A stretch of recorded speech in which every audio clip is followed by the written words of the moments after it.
Bueno, buen día a todos. Hoy vamos a tener dos clases del servicio de laboratorio. La primera va a ser de la bioquímica Flavia Flores sobre toma de muestra y recolección. Recuerden que hoy es el último día de los cuestionarios, ya los cerramos todos. Así que bueno, los dejo con la especialista y disfruten la clase.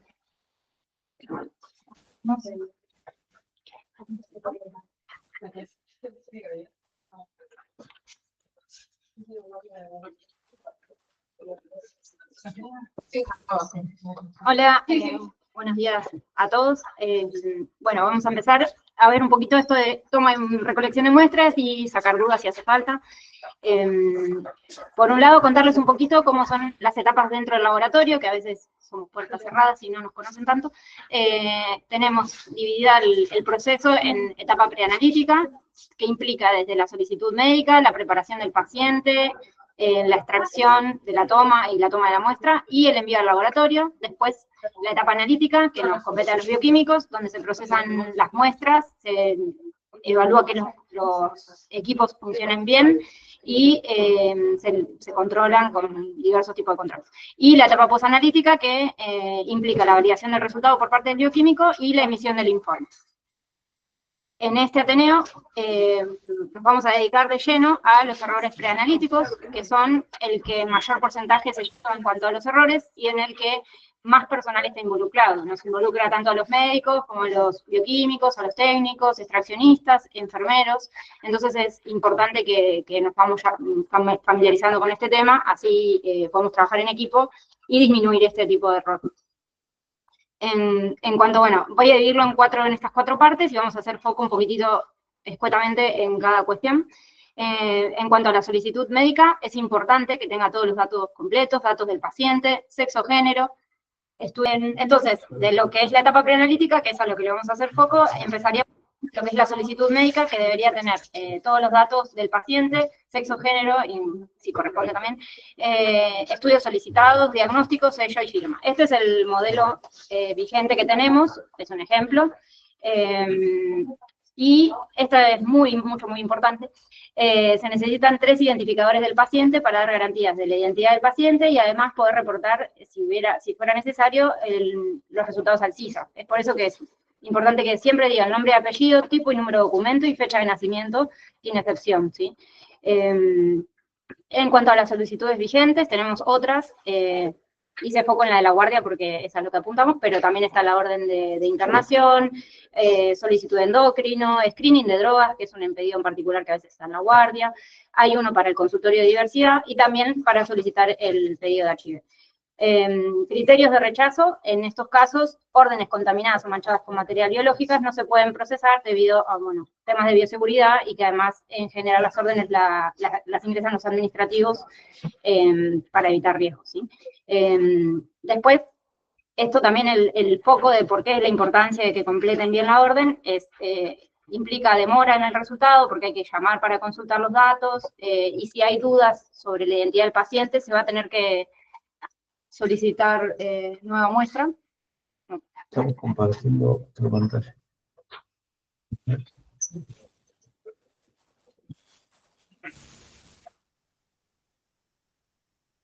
Ahí está. ¿Ahí está?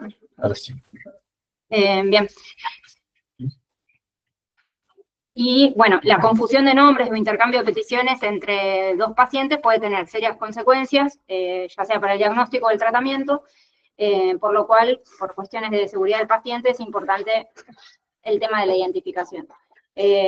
Con respecto a, esto es una breve aclaración, pero la idea sería que no digan datos o escriban datos que no son reales, no solo porque lo pena el Código Penal, sino también para evitar demoras.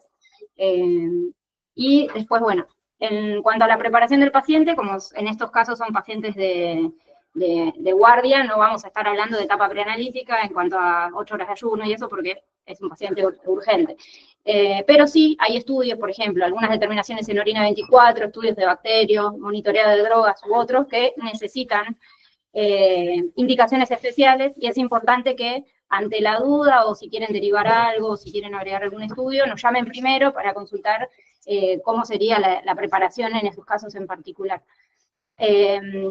Y esta quizás es la parte más importante, que es la más difícil a veces, que es la extracción y la toma de la muestra, para lo cual tenemos distintos tubos que sirven para distintas cosas. Hay creo un ayuda a memoria que va a estar en las paredes, en los box de la guardia, que es el tubo celeste, de tapa celeste. Hay distintos colores, acá traje algunos, pero quería a ver, no sé si se llegan a ver. Hay varios modelos diferentes. Más arriba, A ver acá, sí, ahí se ven, ¿no? De citrato de sodio, ahora los voy pasando para que los vean. Esto puede servir para el coagulograma o para el dímero D. Después tenemos tubo de tapa roja o en su defecto amarillo, a veces depende de la licitación, qué estudios que tenemos disponibles. Ahí se ve, creo que sí. Más arriba, Ahí va. Depende de lo que tenemos disponible. Estos estudios sirven para química, a veces el concepto química cuesta un poco, pero sería glucel, fotograma, iono, todos esos estudios que están, la troponina, la ferritina. Marcadores tumorales oncológicos le puse un asterisquito porque sí o sí se charla primero para ver si se admite en la guardia en particular, pero bueno, sí, se charla primero para admitir la muestra. Y el tubo lila, acá tengo estos 3 modelos, ahí, más o menos. Veo distinto yo. Esta va retrasada. Tengo el tubo, lilia, que tiene ETA de potasio. Ahí viene importante el potasio, acuérdenselo.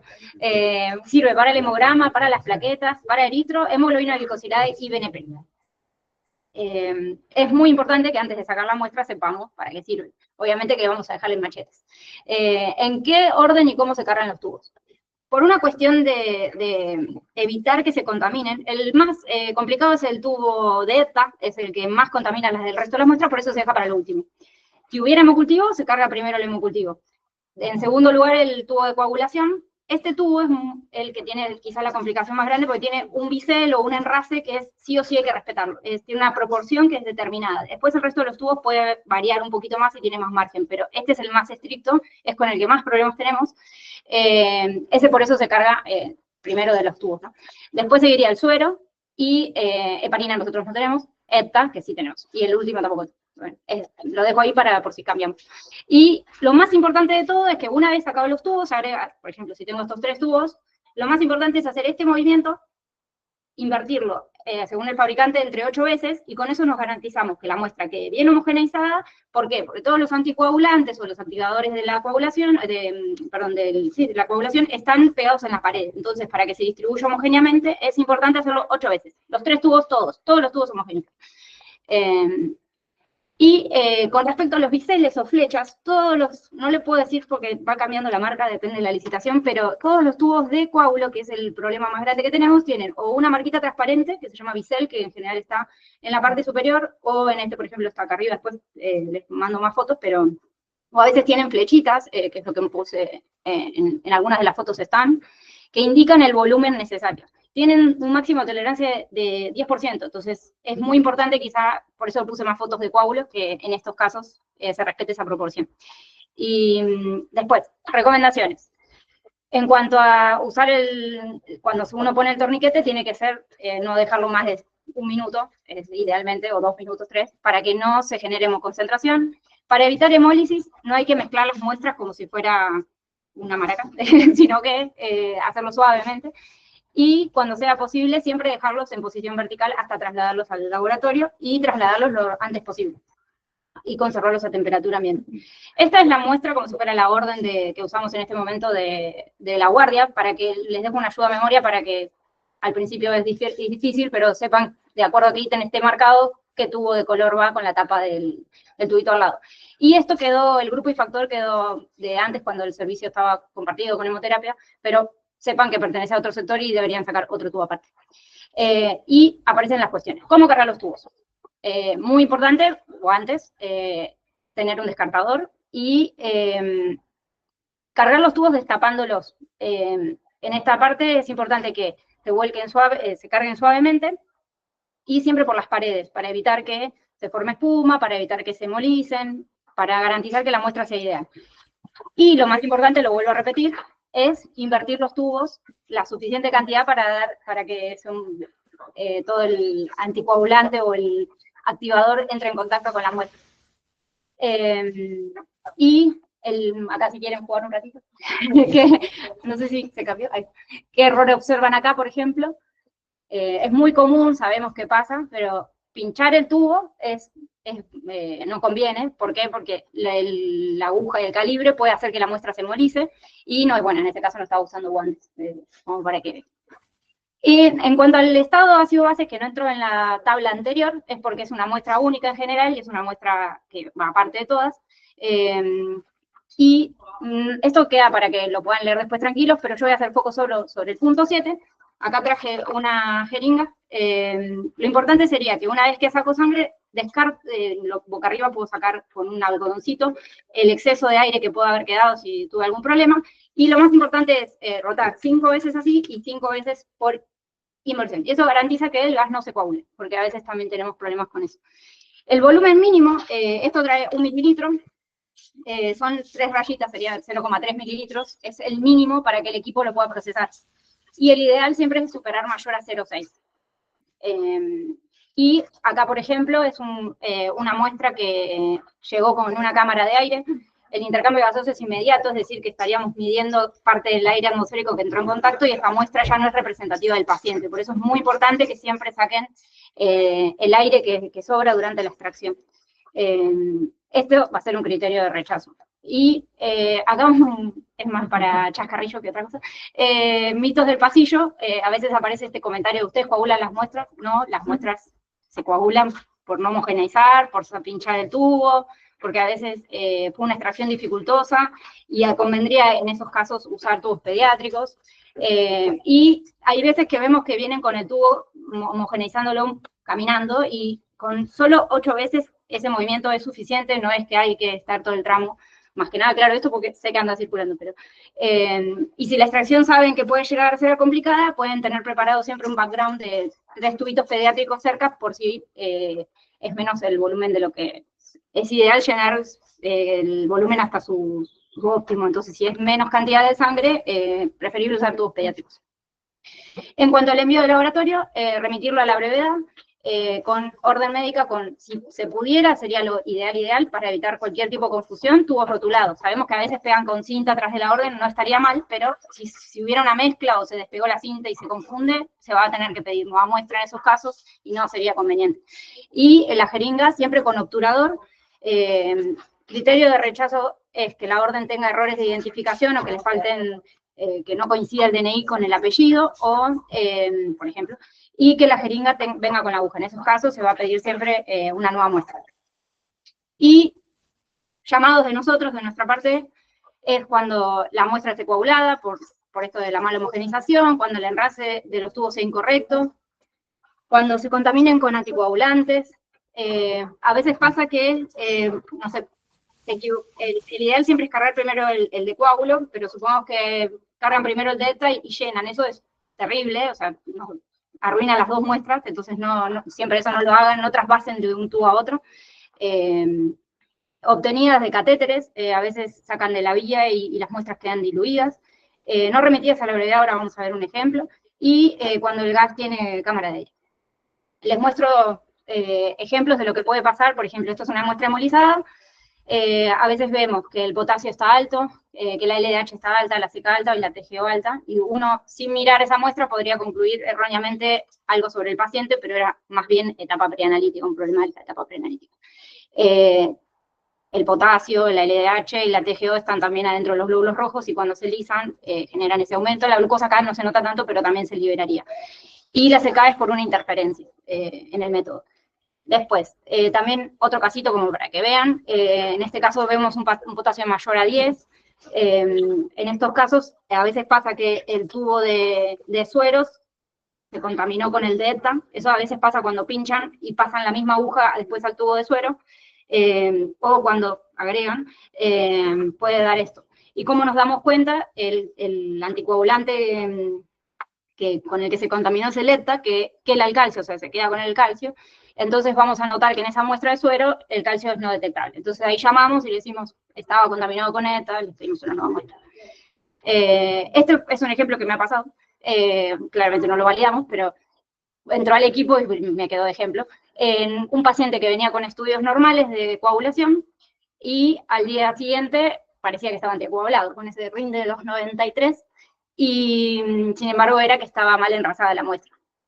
Bueno, por ejemplo, una muestra obtenida de la vía, como nosotros vamos guiando siempre los antecedentes, y van observando, en este caso estaba contaminado con algún, con la vía con algo con glucosa, porque vemos un valor de 1000, y sin embargo todo el resto de los resultados estaban disminuidos. O sea que en este caso está toda la muestra diluida.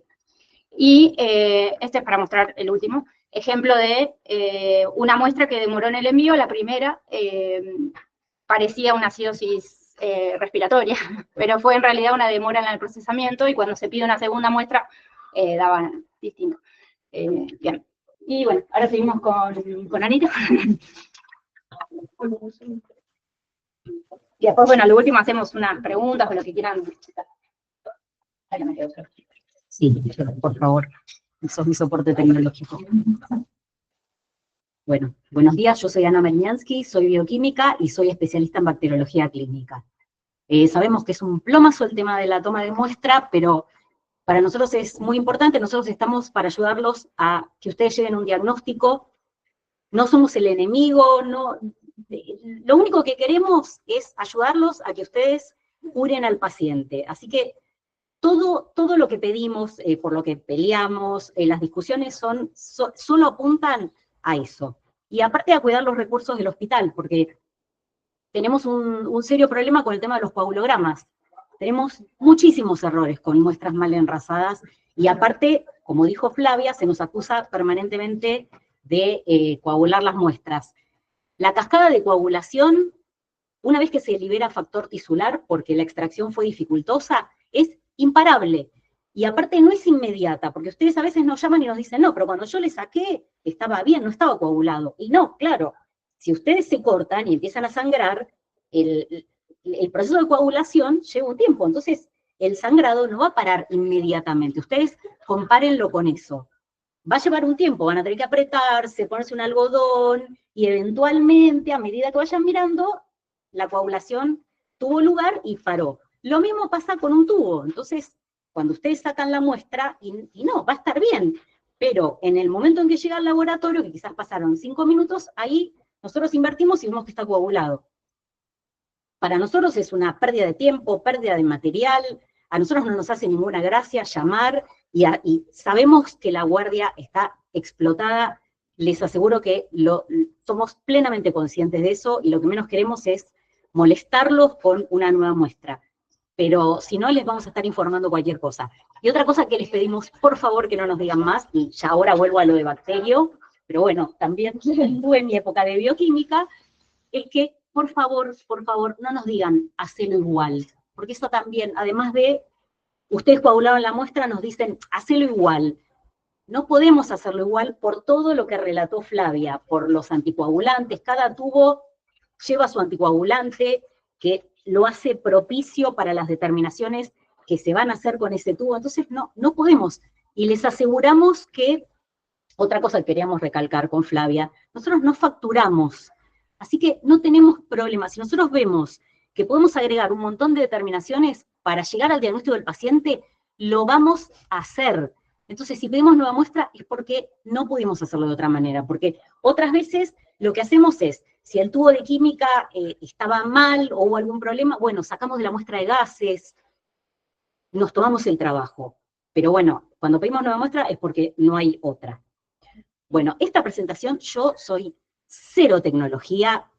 Esta presentación es robada a Luisina, que fue mi residente, así que con el permiso de Luisina, y bueno, y formateada por Flavia, con el permiso de Luisina vamos a usarla.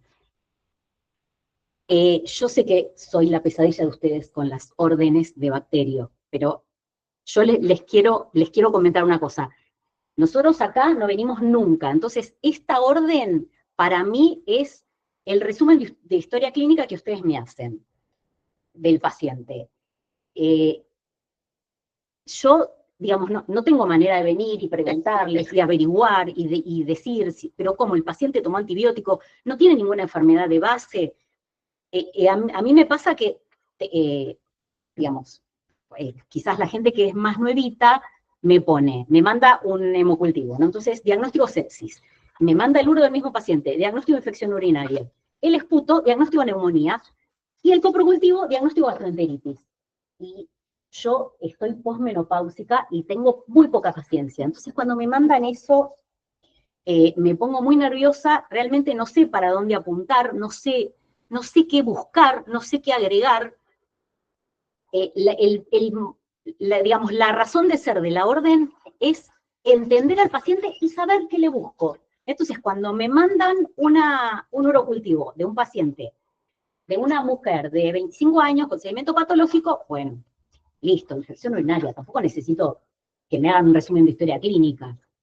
Otra cosa, no es necesario que me pongan recuento de colonias, antibiograma, no pierdan tiempo escribiendo eso se hace de rutina, no lo facturamos, no necesitamos que figure en la orden. Ahora, me mandan un urocultivo de un muchachito de 20 años con un seguimiento recontrapatológico. Y ¿no será una uretritis? Digamos, ya tiene me pasó con un paciente, creo que le pidieron como 4 sedimentos. Y el paciente venía, el sedimento le da patológico, le dan cipro. El paciente volvía, el sedimento le da patológico, le dan Bactrim. El paciente volvía, el sedimento le da patológico, le dan cefalexina. Y bueno, creo que al darme cuenta que tenía un segundo sedimento patológico, y agarré, lo procesé como si fuera un primer chorro, porque nosotros le ponemos onda, le ponemos voluntad, ¿no? A mí me encanta mi trabajo, así que voy a hacer todo lo posible para que ustedes lleguen a un diagnóstico. Me encanta, lo haría gratis, se los aseguro. Así que cuenten conmigo para llegar a diagnósticos. Pero denme una mano, tírenme algo. Entonces, bueno, a este muchacho le procesamos la muestra como si fuera una orina primer chorro, que para eso hay que centrifugarla, hay que enriquecer, hay que hacerle un medio específico, ¿no? Con los medios que nosotros hacemos de rutina para los urocultivos, yo no rescato un gonococo ni de casualidad. Entonces sepan esto, que nosotros tenemos atmósferas de incubación, tenemos temperaturas de incubación, tenemos placas, tenemos pruebas bioquímicas. Con todas esas variables yo puedo jugar y llegar a un agente causal. Pero si no sé qué estoy buscando, no los voy a ayudar, no los voy a poder ayudar con nada. Por eso hincho tanto. Y lo mismo me pasa con los antibióticos. Ustedes me ponen, no recibo antibióticos. Y resulta que cuando miro en el sistema, tengo un sedimento patológico, no creció nada, y cuando miran el sistema, resulta que el paciente trajo un sedimento el día anterior a las 9 de la mañana, y viene el día posterior a las 12 del mediodía con el uro. Y ya recibió antibiótico, claramente. Entonces, bueno, siempre lo ideal es que se haga todo en el momento. Aparte, porque quizás el paciente no va a volver. Entonces, si se puede mandar en el mismo frasco sedimento y urocultivo, genial, mucho mejor. El sedimento, muchas veces hay casos en los que el sedimento da normal, es muy operador dependiente, así que siempre tomen con pinzas el resultado del sedimento. Bueno, muestras, bueno, obviamente rotuladas, para poder identificar que el recipiente sea adecuado. Eso en general no hay problema porque contamos con recipientes en el laboratorio. Usar obturadores, no me manden muestras con aguja. ¿Siguen viniendo muestras con aguja? Sí, siguen viniendo muestras con aguja. El obturador no es estéril, no importa, no va a contaminar la muestra. Usen los obturadores. Tenemos millones de obturadores. Urocultivos. Bueno, en un mundo ideal, la mejor muestra es la primera orina de la mañana, en la guardia es la muestra que se puede tomar. ¿Saben cuál es la muestra ideal en la guardia? La muestra sin antibiótico. Si ustedes le dieron una pastilla de cipro, ¿no, Abby? Y a los 15 minutos me mandan el uro, ese uro ya es negativo. ¿Por qué? Porque ustedes obviamente van a elegir un antibiótico que tenga excreción renal. Inmediatamente va a terminar en la vejiga. Entonces seguro es negativo. Me van a mandar un frasco con pis, bacteria y antibiótico. No hay manera que me crezcan las bacterias. Así que esto no importa. La mejor muestra es antes del antibiótico. Pero antes del antibiótico, no 10 minutos después. Si se puede retener, digamos, si la retención es de 3 horas, mucho mejor. Por favor, no le den líquido a los pacientes. A veces en pediatría la ves a la madre con el nenito afuera y está tomando un Gatorade, una 7-Up. y eso no es lo ideal porque me va a diluir la muestra. Y nosotros tenemos un punto de corte para el número de colonias. Bueno, y bolsa colectora no, porque lamentablemente suelen ser polimicrobianos. Hemocultivos, bueno. Esto es un lujo asiático, esto nos permite no solo detectar muchísimo más rápido el agente causal de una bacteriemia, sino encontrar bacterias que de otra manera no hay forma que las encontremos, como una brucela, por ejemplo. Así que esto es un lujo, cada botella sale 21.000, así que, por supuesto, úsenlas para todo lo que necesiten, pero por favor les suplico que no llenen 2 botellas con la misma extracción. Nosotros muchas veces lo que vemos, porque lleva resultados confusos, muchas veces lo que vemos es que, bueno, mandan las 2 botellas hermosas, rotuladas, las metemos en el aparato, y cuando vamos a mirar, no sé, a las 8 horas se positivizaron las 2 botellas. Y cuando miramos, ambas se positivizaron a las 12 horas, 25 minutos, 30 segundos, porque el aparato nos dice cuánto tardan en positivizarse. Las bacterias son perfectas, pero no son tan perfectas. Si el tiempo de positividad es igual hasta en segundos, es que hicieron una extracción y con esa misma jeringa le hicieron el jeringazo a las 2 botellas. Eso no sirve porque si lo que rescatamos es una bacteria que podría llegar a ser un colonizante, es un resultado incierto porque es 2 de 2, pero es un colonizante en general. Entonces, no sabemos cómo interpretarlo. Y también lo que pasa es que, bueno, salvo en los casos de endocarditis, la bacteriemia no es permanente, entonces nos perdemos el momento en que tenemos la bacteria en circulación, que quizás no era ahora a las 10, sino que fue a las 10:10. Entonces, en este no lo pesco, pero en este sí. Y también, la mejor muestra es antes del antibiótico. Si no, por supuesto, si es una meningitis, no les voy a decir, ay, no, tomen los hemocultivos antes del antibiótico. Desde ya que hay situaciones de urgencia donde hay que darle el antibiótico al paciente antes de preguntarle el nombre. Por supuesto que lo sabemos. Pero si se puede sacar la muestra en el valle del antibiótico, bueno, buenísimo. Y si no, lo que sea. Y siempre también, como dijo Flavia, tengan a mano botellas pediátricas por si la extracción es dificultosa, entonces ya saben que no van a poder sacar de 8 a 10 mililitros, que es el volumen ideal para las botellas de adultos, sino que van a poder sacar menos. Bueno, entonces una botella pediátrica que es exactamente igual, la única diferencia es el volumen que admite. Para que la muestra no esté tan diluida, si el volumen que pueden sacar es poquito, entonces botella pediátrica. Si no, estas. Estas para anaerobios no es estricto. La combinación es lo ideal, pero si le sacaron 2 anaerobios o 2 aerobios, no importa. No importa. Lo que importa es, la próxima, Flavia, por favor, esto, nunca llenar las 2 botellas con una sola extracción. Y la asepsia. Esto, eso, si quieren, léanlo. Lo que quiero, yo solo quiero hacer hincapié en que cuando hacen la asepsia, esperen. Cuando ustedes usan lavandina para descontaminar, o no sé, o autoclavan, o cualquier método de descontaminación, de esterilización, lleva un tiempo. Entonces, no es lo mismo hacer una extracción para sacar una glucemia que uno le pasa el algodoncito y pincha, que tomar una muestra para hemocultivo. Porque como ya les digo, esto es un lujo asiático y acá lo que ustedes pongan crece. Acá una colonia que había en la piel me va a crecer. Entonces, por eso es tan importante la asepsia. Así que esperen, pongan el algodón, pongan tintura de yodo, clorexidina, pero esperen. Si pueden aguantar 1 minuto y medio, 1 minuto, pero no pinchen enseguida porque probablemente, a pesar de la asepsia, se contamine con la flora de piel. Bueno, tema polémico. Bacteriemia asociada a catéter. Siempre, siempre, siempre, siempre, primero se toma el hemocultivo. Entonces, Flavia tiene una sospecha de una bacteriemia asociada a catéter. Flavia tiene unas venas espantosas. Es una pesadilla del paciente. Entonces, primero le saco el hemocultivo. Si Flavia es una pesadilla de paciente, tengo a mano la botella pediátrica, entonces si le puede sacar 2 mililitros, lo mando a una botella pediátrica. Y En caso que el catéter sea removible, después del hemocultivo saco el catéter, nunca a la inversa, porque cuando uno remueve un catéter es como cuando te sacan una muela, hay una bacteremia transitoria, que el paciente rápidamente clarifica. Pero si yo le saco primero el catéter y después tomo el hemocultivo, y capaz que esa bacteremia transitoria la pesco en el hemocultivo y es un falso positivo. Entonces, primero el hemocultivo, lo que se pueda sacar, y después la punta de catéter, no más de 5 centímetros. Ahora, si es un catéter no removible, primero el hemoperiférico.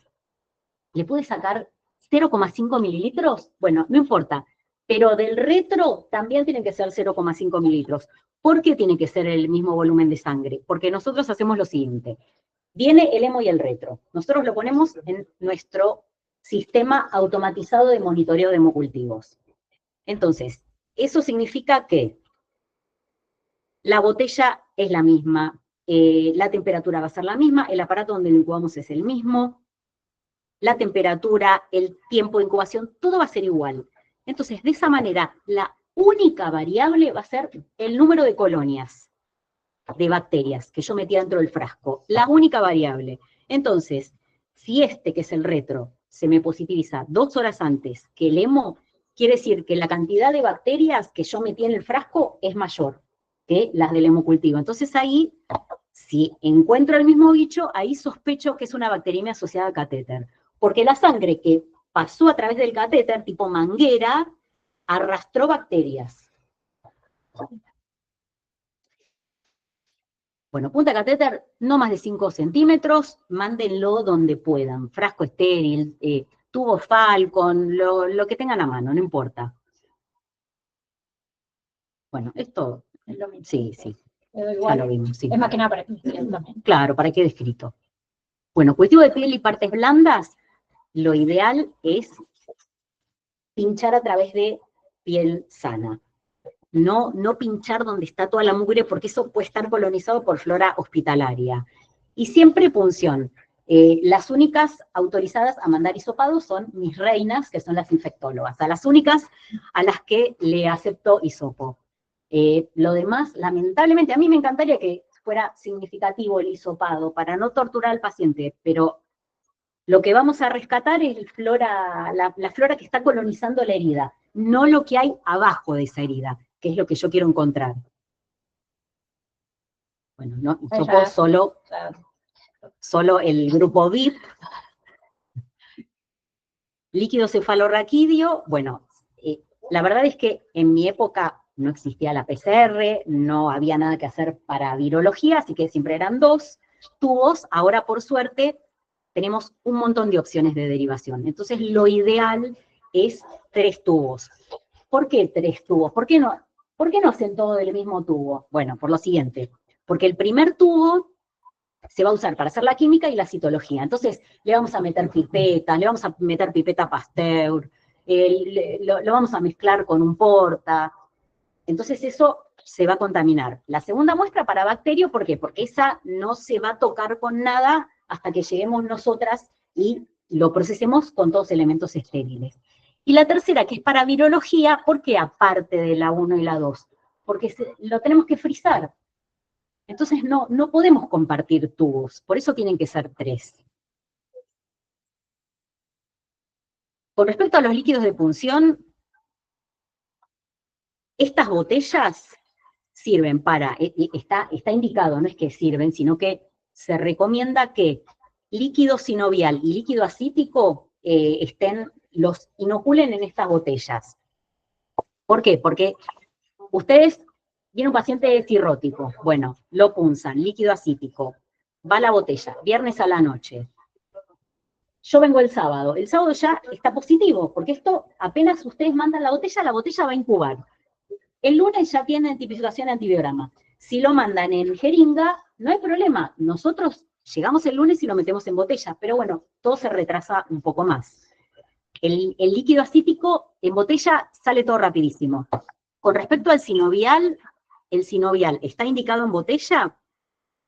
¿Por qué? Porque tengo 2 colonias de un aureus y me va a crecer acá. Y aparte, chicos, porque yo hace 30 años que hago microbiología, nunca encontré una artritis gonocóxica, que es más común de lo que ustedes piensan, más en nuestra población que tiene tanta incidencia de enfermedades de transmisión sexual, nunca la encontré usando el método tradicional. Siempre la encontré cuando empezamos a usar las botellas para el líquido articular. Bueno, coprocultivo, ¿lo pueden mandar de guardia? Sí, obviamente, por supuesto, pero solo en pacientes que, bueno, que vienen y consultan porque tienen una gastroenteritis y no tomaron antibiótico y no están internados hace 3 días. Cuando me mandan coprocultivo de un paciente que está con antibiótico desde hace 3 días y la diarrea va a ser por lo que se les ocurra, menos por un agente causal de gastroenteritis. Esto era... Bueno, a eso iba. Y ¿qué se puede pedir en pacientes que están desde hace 3 días internados con antibióticos? Toxina para Clostridium, que tenemos para hacer, y toxina Giga también, que eso en general lo piden en pediatría, pero bueno, también podría ser en un paciente adulto con sospecha. Nosotros tenemos el kit para hacer la toxina Giga. Y eso es frasco sin medio de transporte, en un frasco común y corriente. Sí. Bueno, no importa, está. Esputo. Acá, con respecto al esputo, hisopado de fauces, perdón, hisopado de fauces. Bueno, para cultivo, el Stuart que tiene medio de transporte, el medio de transporte, este agar que tiene acá, hace que la muestra no se deshidrate y que se frene el crecimiento bacteriano. Entonces, flujo, fauces, coprocultivo, les pedimos que lo manden acá. Para test rápido, tiene que ser el hisopo que está provisto por el medio. En general, para adultos, tratamos de que no pidan test rápido, salvo excepciones. Sí se usa mucho en pediatría. ¿Por qué no podemos hacer todo del mismo? Porque si no, se nos agota la muestra acá, si la usamos para el test rápido, porque hay que mezclarlo con una solución de extracción, entonces no nos queda nada para el cultivo. ¿Por qué no se puede usar para test rápido el hisopo de madera, el que está más a mano? Bueno, porque ese hisopo tiene trama de algodón, y las bacterias quedan atrapadas en la trama de algodón. Así que, digamos, todo lo que nosotros no hacemos no es porque somos malos, porque nos gusta que saquen más de una muestra, sino porque el resultado que nosotros les demos a ustedes no va a ser confiable. Así que tiene que ser hisopo de Dacron para test rápido. Esputo, bueno, siempre la primera vaciloscopía en el momento de la consulta, cuando lo tienen el paciente ahí. Si ustedes le dicen, no, bueno, venga mañana al laboratorio, traiga el esputo, no, el paciente capaz que no vuelve. Entonces, el primer esputo, como sea. Esto de cepillado de dientes, enjuague, bueno. Esto, sí, en un mundo ideal. Si no, no importa. Cuando tengan al paciente ahí, que escupa y que lo traiga al laboratorio. ¿Sirve cualquier muestra para vaciloscopía? Sí, sirve cualquier cosa. Hasta un hisopado laringio sirve para una vaciloscopía. Cualquier cosa sirve. Y las muestras sucesivas, bueno, ahí sí, se le puede indicar al paciente que junte 2 muestras más en días diferentes y que las traiga al laboratorio tranquilo, sin apuro. 3 muestras el mismo día, no, porque les voy a estar diciendo vaciloscopía por 3 negativo y es mentira, porque en realidad son 3 muestras obtenidas el mismo día. Es como si fuera una. Terminamos. Bueno, hacemos hincapié en que nosotros estamos para ayudarlos a que lleguen al diagnóstico. Ese es nuestro objetivo. Así que ustedes cuéntenos el paciente para que nosotros podamos sacar lo máximo de las muestras que nos mandan. Otra cosa importante dirigido a los enfermeros, ustedes pueden solicitar vaciloscopía de esputo. Pacientes que están tratando por, no sé, van a una casa a aplicar inyecciones y ven que el señor al que le están dando las inyecciones está con tos desde hace 15 días, la hija le dice, sí, ¿sabes que transpira mucho a la noche? Bueno, ustedes, con su firma y su sello de licenciados en enfermería, me hacen la orden y lo mandan al laboratorio. Le dicen al paciente que escupa y que lo traiga a la uña tibia. Y esa muestra es válida, ustedes tienen derecho, y es más, ayudan al sistema de salud solicitando vaciloscopías. Nosotros como bioquímicos no podemos pedir nada, pero sí podemos pedir una vaciloscopía. administrativo de laboratorio no puede solicitar nada, pero sí puede solicitar una vaciloscopía en caso que tenga una sospecha. ¿Por qué? Porque la idea es frenar la cadena de contagio. Eso es lo más importante.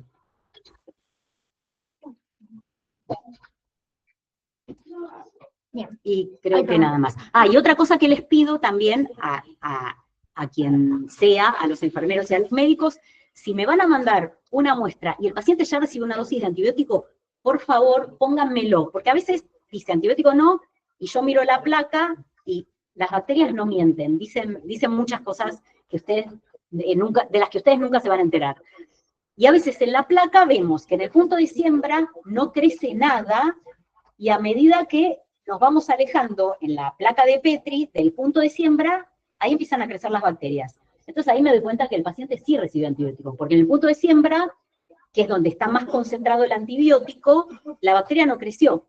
Pero cuando estrié y me alejé del punto de siembra, sí creció, porque recibió antibiótico. Entonces, me sirve saber qué antibiótico recibió, aunque fue una sola dosis, porque también eso va a hacer que tenga en cuenta que el recuento puede ser menor. Ustedes también tienen que saber que lo que nosotros, digamos, que antes de emitir un informe para ustedes, nosotros hacemos una interpretación. No es que, lo que sale, sale. Nosotros interpretamos y les mandamos nuestra interpretación. Entonces, un recuento de un uro de 10 al cubo, para mí es un recuento de 10 al cubo, para ustedes es un negativo. Ahora, si ustedes me pusieron que el paciente recibió una dosis de antibiótico, y no, lo voy a estudiar aunque el recuento sea bajo, porque ya sé que estuvo con antibiótico. Y bueno, por último, vamos a dejar a disposición para los jefes de servicio para que lo distribuyan, lo mismo que ya hablamos hoy, el tema de los horarios de recepción de muestras, los criterios de rechazo, aceptación, lo mismo, pero en formato papel que se puede distribuir. Así que, bueno. Y para bacterio, las muestras se aceptan. En Navidad, a las 12 de la noche, pueden traer una muestra para bacterio, porque la idea es hacer los diagnósticos. Y como nosotros compartimos el laboratorio, puede venir cualquiera, a cualquier hora, cualquier día. No le cuenten a mis jefes, por favor. Pero se recibe en cualquier momento.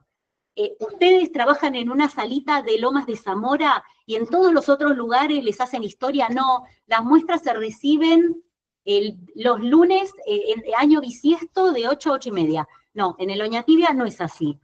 Todo lo que sea cultivo se recibe cualquier día, a cualquier hora, en cualquier momento. Así que sepan eso y ténganlo en cuenta.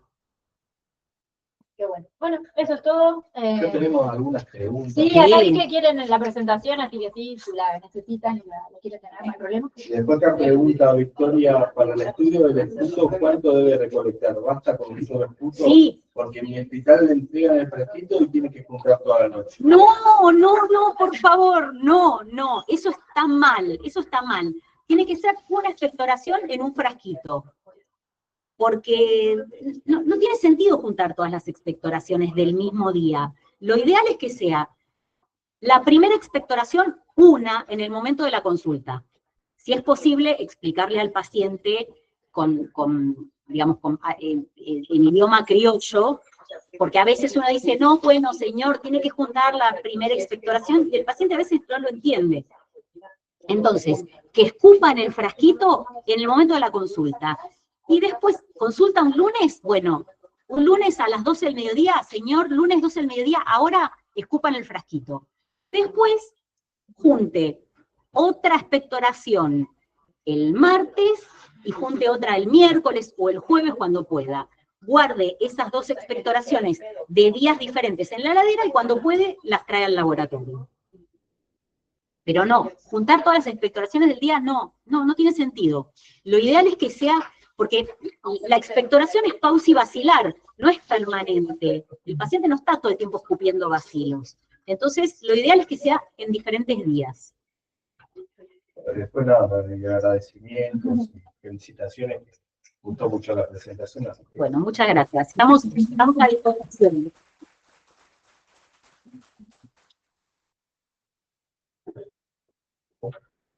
Gracias por la visita. Nos vemos. Gracias. Bueno, muchas gracias a todos por conectarse. Otro jueves más. Tengan paciencia que en el transcurso del día los mails van a estar llegando. No nos llenen la casilla de mensajes, por favor. Los vamos a ir mandando en el transcurso del día, más tardar mañana, pero van a llegar, ¿sí? Bueno, muchas gracias.